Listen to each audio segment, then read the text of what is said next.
En passant près de Romont, vous avez sûrement remarqué cette colline qui domine la ville.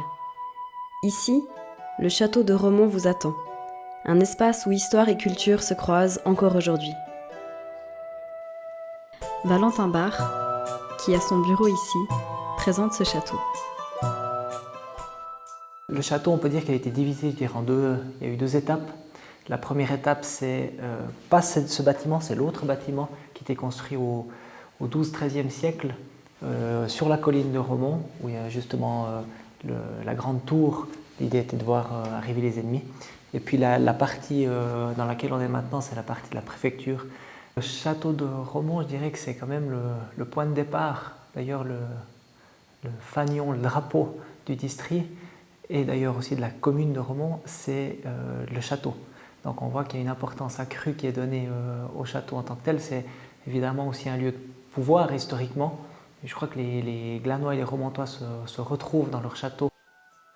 Il se dirige maintenant vers un endroit confidentiel de cet édifice, le donjon.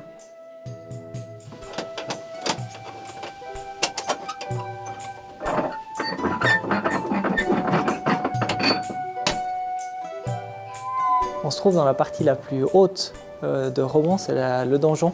C'était la première pièce qui a été construite, c'était pour voir les ennemis arriver. Et puis en dernière cour, si Romont était attaqué, les habitants devaient venir se réfugier ici, dans le donjon.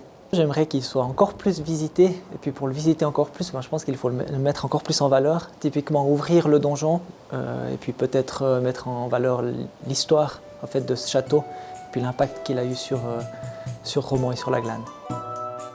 Aujourd'hui, le château de Romont reste un témoin précieux du patrimoine fribourgeois. Et des sites chargés d'histoire comme ce château, il y en a beaucoup en Suisse qui méritent d'être davantage découverts. Ne les laissez pas sombrer dans l'oubli. Allez les découvrir.